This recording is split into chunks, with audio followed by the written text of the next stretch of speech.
श्री स्वामी समर्थ. स्वामी महाराज तुमच्या सर्व चांगल्या इच्छा पूर्ण करो ही स्वामींच्या चरणी प्रार्थना करते आणि आजच्या या नवीन व्हिडिओला सुरुवात करते. मार्गशीर्ष महिन्यातील कृष्ण पक्षातील चतुर्थीला गणाधिप संकष्टी चतुर्थी म्हणून ओळखले जाते. यावर्षी मार्गशीर्ष महिन्यातील संकष्टी चतुर्थी ही 7 डिसेंबरला असणार आहे. मार्गशीर्ष संकष्टी चतुर्थीला गणपतीच्या गणाधिप रूपाची पूजा केल्याने जीवनातील सर्व अडचणी दूर होतात आणि घरात सुख समृद्धी नांदते. यंदा 2025 मध्ये चतुर्थी तिथी महिन्यातून 2दा येते आणि पौर्णिमेनंतर येणाऱ्या चतुर्थीला संकष्टी चतुर्थी म्हणतात. अमावस्येनंतर येणाऱ्या चतुर्थीला विनायकी चतुर्थी म्हणतात. संकष्टी चतुर्थीचे व्रत केल्याने भगवान गणपतीचा आशीर्वाद मिळतो आणि व्यक्तीच्या आयुष्यातील सर्व प्रकारचे दुःख आणि कष्ट नाहीसे होतात, अशी लोकांची श्रद्धा आहे. मार्गशीर्ष महिन्यातील कृष्ण पक्षातील चतुर्थीला गणाधिप संकष्टी चतुर्थी म्हणून साजरे केले जाते. तर संकष्टी चतुर्थी जी आहे तर ती 7 डिसेंबर सकाळी सुरू होत आहे आणि दुसऱ्या दिवशी 8 डिसेंबर रोजी सोमवारी संपेल. त्यामुळे 7 डिसेंबर रोजी साजरी केली जाणार आहे आणि पूजेचा शुभ मुहूर्त हा 8:19 पासून ते 1:31 असणार आहे. संकष्टी चतुर्थीचे महत्त्व खूप मोठे आहे. या दिवशी भगवान गणपतीची पूजा केल्याने घरातील नकारात्मक ऊर्जा दूर होते, कुटुंबात सुख शांती टिकून राहते. या दिवशी गणपती बाप्पा जीवनातील सर्व अडथळे दूर करून भक्तांच्या मनोकामना पूर्ण करतात. गणाधिप संकष्टी चतुर्थीचे व्रत सूर्योदयापासून सुरू होते आणि चंद्रदर्शन झाल्यावरच पूर्ण होते. चतुर्थीच्या दिवशी चंद्र पाहणे खूप महत्त्वाचे मानले जाते. चंद्र पाहिल्यानंतरच व्रत संपते असं देखील म्हटलं जातं. मोदक अर्पण करताना जीवनात सुख आणि यश प्राप्त होते. बुंदीचे किंवा बेसनाचे लाडू देखील गणपतीला खूप आवडतात. हे लाडू अर्पण केल्याने बुद्धी आणि ज्ञानात वाढ होते, तसेच नात्यांमध्ये मधुरता येते असं देखील म्हटलं जातं. गणेशांना केळी, गूळ, खोबरे अर्पण केले जातात. यामुळे घरात धन आणि सुख समृद्धीचा वास होतो. आपल्या सर्व कामांमध्ये यश मिळते. रताळे हे कंदमूळ आहे आणि त्याला सात्विक लहरांमध्ये स्थान देण्यात आले आहे. त्यामुळे संकष्टी चतुर्थीच्या दिवशी उकडलेले किंवा भाजलेले रताळे नैवेद्य म्हणून अर्पण केल्यास जीवनातील सर्व विघ्न दूर होतात. अडथळे जे आहेत तर ते कामातले पूर्ण होतात. संकष्टी चतुर्थीच्या दिवशी भगवान गणेशाची पूर्ण विधिवत पूजा करणे खूप फलदायी ठरले जाते. बुद्धी आणि विघ्नहर्ता असलेल्या गणपतीला आवडते नैवेद्य अर्पण केल्याने आराधना केल्यास सकारात्मक ऊर्जा घरामध्ये निर्माण होते. या दिवशी व्रत ठेवणाऱ्या भक्तांना सुख, शांती आणि कल्याण यांचा आशीर्वाद मिळतो आणि त्यांच्या सर्व इच्छा मनोकामना ह्या पूर्ण होतात. या दिवशी ओम एकदंताय विघ्नेय वक्रतुंडाय धीमहि तन्नो दन्ती प्रचोदयात किंवा वक्रतुंडाय महाकाय सूर्यकोटी समप्रभ निर्विघ्नं कुरु मे देव सर्व कार्येषु सर्वदा यापैकी कोणत्याही एका मंत्राचा जप हा आवर्जून करावा.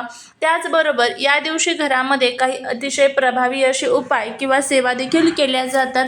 महिला हे व्रत आपल्या मुलांच्या दीर्घायुष्यासाठी आणि उज्ज्वल भविष्यासाठी, घराच्या सुखी संसारासाठी करत असतात. प्रत्येक घरातील महिला ही जी आहे तर ती हे जे व्रत आहे तर ते करत असते. तर हा उपाय तुम्हाला करायचा आहे. या उपायामुळे काय होणार आहे तर सर्व दोष, विघ्न, अडचणी, संकटे संपणार आहेत. बाप्पाच्या कृपेने नवीन वर्षामध्ये प्रगती सुरू होणार आहे. त्याचबरोबर ज्या काही मनातील इच्छा असेल ना तर त्या सर्व इच्छा पूर्ण होणार आहेत. असा हा प्रभावी उपाय आपल्याला करायचा आहे. त्यासाठी उद्या सकाळी लवकर उठायचं आहे. त्यानंतर स्वच्छ अंघोळ करून घ्यायची आणि त्यानंतर तुम्हाला एका पाटावरती एक छान लाल कलरचा कपडा जो असतो तर तो घालायचा आहे. त्यानंतर एक दिवा प्रज्वलित करून घ्यायचा. गणपती बाप्पांची मूर्ती ही ताम्हणामध्ये ठेवायची आहे. 11 वेळेस किंवा 108 वेळेस पाण्याने अभिषेक करा. दुधाने किंवा पंचामृताने करू शकता. गणपती अथर्व शीर्षमचं पठण करत करत देखील तुम्ही अभिषेक करू शकता.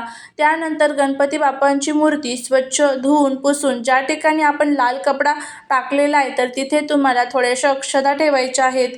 त्यानंतर गणपती बाप्पांना त्या अक्षदांवरती ठेवायचं आहे. गणपती बाप्पांना हळदी, कुंकू, अक्षदा अर्पण करायच्या. एखादं जास्वंदीचं फूल असेल तर ते देखील अर्पण करायचं आहे.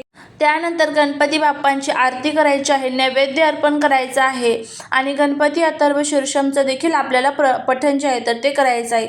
अशा पद्धतीने ज्या वेळेस तुम्ही श्री गणेशाची पूजा करणार आहात आणि त्यानंतर जो हा मी उपाय सांगणार आहे, हा उपाय जर तुम्ही केल्या तर नक्कीच तुमच्या सर्व इच्छा ज्या आहेत तर त्या पूर्ण होतील. कारण गणपती बाप्पांना प्रथम आपण प्रसन्न करून घेतल्यानंतर जे काही प्रभावी उपाय किंवा जे काही प्रभावी सेवा करतो त्याचं फळ जे आहे तर ते नक्कीच आपल्याला मिळत असतं. अर्थात घरात सुतक पिरियड्स असेल तर तुम्हाला हा उपाय करता येणार नाही. आता हा उपाय कसा करायचा याबद्दलची संपूर्ण माहिती आपण घेऊया. त्यामुळे जर तुम्हाला हा व्हिडिओ आवडला तर चॅनलला लाईक, शेअर, सबस्क्राईब करून कमेंटमध्ये श्री स्वामी समर्थ लिहायला विसरू नका, जेणेकरून स्वामींची तुमच्या कुटुंबावरती, मुलांवरती अगदी भरभरून अशी कृपा होईल. तर बघा, प्रत्येक आईने या दिवशी आपल्या मुलांसाठी, मुलींसाठी हा जो एक उपाय आहे तर तो करायचा आहे. तर काय, तर मुलांसाठी आपल्याला एक दिवा जो आहे तर तो लावायचा आहे. दिवा हा बुद्धीचे, ज्ञानाचे आणि त्यागाचे प्रतीक असतो. दिवा लावल्यामुळे घरातील ज्या काही वाईट शक्ती आहेत तर त्या नष्ट होतात. सकारात्मक ऊर्जा ही घरामध्ये प्रवेश करते आणि त्याचबरोबर जे काही आपल्या जीवनामध्ये अडथळे येत आहेत ना तर ते सर्व दूर होण्यासाठी मदत होत असते. तर असा हा प्रभावी उपाय आपल्याला करायचा आहे. प्रत्येक आईच्या जीवनामध्ये अशा अडचणी येतात की मुलांची प्रगती कुठेतरी थांबून जात असते. मुलं जे आहेत तर ते अभ्यास करत नाही किंवा मग त्यांच्या नोकरीमध्ये त्यांना अडचणी येतात. व्यापार व्यवसाय असेल त्यामध्ये अडचणी येतात किंवा लहान मुलं जर असेल तर सतत त्यांची हट्टीपणा, चिडचिडपणा जो आहे तर तो आपल्याला त्याला सामोरे जावे लागते. तर अशा ह्या ज्या काही आपल्या अनेक समस्या असतील मुलांच्या संबंधित, मुलींच्या संबंधित, अर्थात प्रत्येक आईला वाटतं की माझा मुलगा किंवा मुलगी घराच्या बाहेर गेलेली आहे, मग ती सुखरूप घरी यावी, तर कोणत्याही प्रकारचे विघ्न त्यांच्यावरती येऊ नये यासाठी आपल्याला हा जो उपाय आहे तर तो करायचा आहे. अगदी साधाच उपाय तुम्ही करून बघा, खूप छान, खूप प्रभावी याचा फायदा जो आहे तर तो तुम्हाला होणार आहे.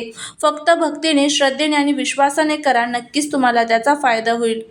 तर हा उपाय तुम्हाला कधी करायचा आहे? संध्याकाळी चंद्रदर्शनाच्या आधी किंवा नंतर जरी तुम्ही केला संध्याकाळी तरीही चालेल. संध्याकाळी जेव्हा तुम्हाला टाईम भेटेल तेव्हा तुम्ही करा. घरातील शांत आणि स्वच्छ जागेत एका छोट्या मातीचा दिवा घ्या, म्हणजे मातीची पंती असते बघा, तर ती घ्या.